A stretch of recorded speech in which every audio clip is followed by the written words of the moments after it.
I always thought people were so cute when they have the little cheeks and they're like rosy, but mine are pretty plain. If I was gonna change one feature about my face, I would say that I would want fuller lips. I'm definitely a person that looks tired when I'm tired, and when people say that, I immediately am like, oh man.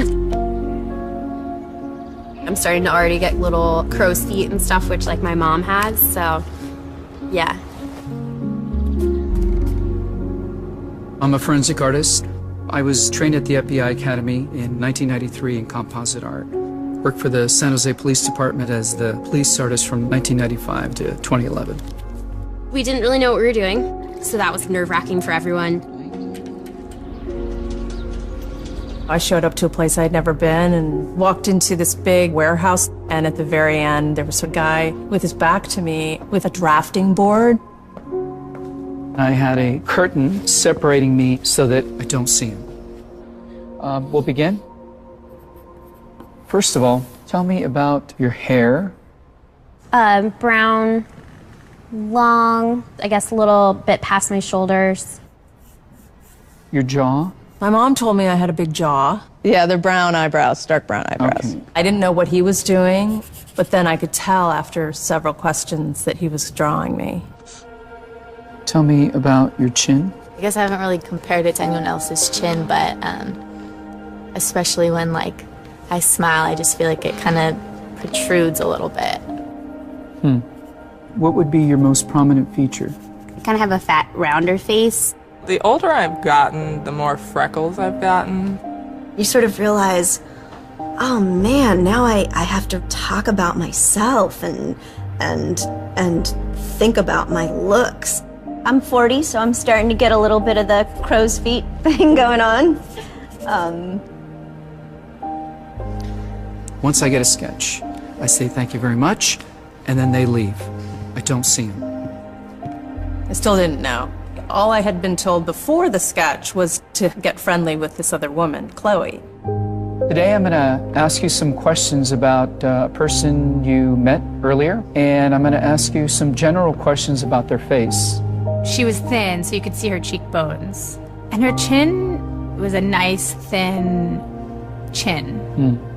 The women were really critical about moles or scars or things like that, and yet they were describing just a normal, beautiful person.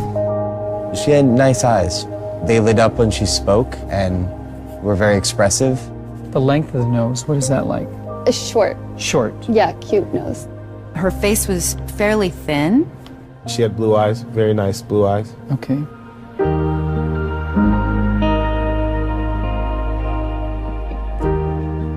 So here we are. So this is your self-described image? And then somebody else described you and I did this sketch.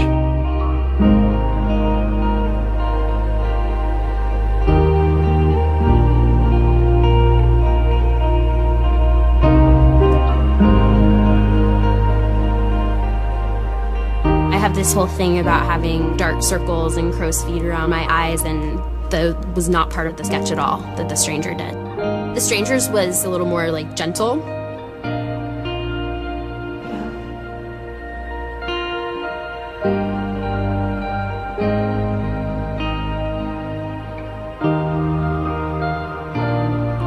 It's really different.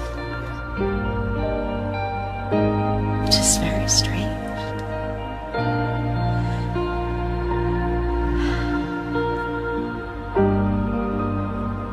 She looks closed off and fatter. She just looks kind of shut down. Sadder, too. The second one is more beautiful. You think they're catching more of that from you? Yeah. She looks more open and friendly and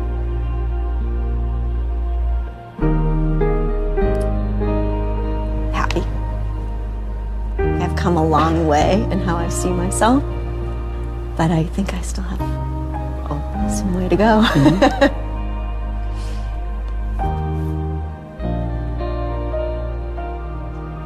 So that's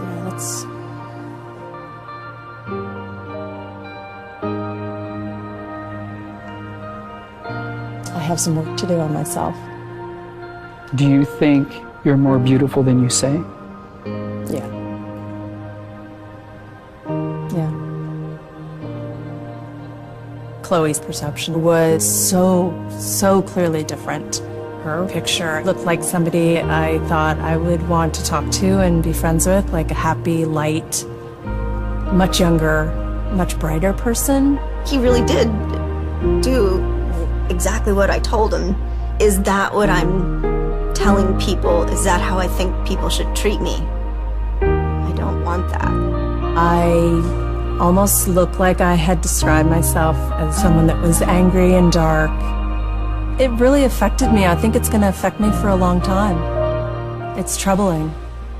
I should be more grateful of my natural beauty. It impacts the choices and the friends that we make, the jobs we apply for, how we treat our children. It impacts everything. It couldn't be more critical to your happiness.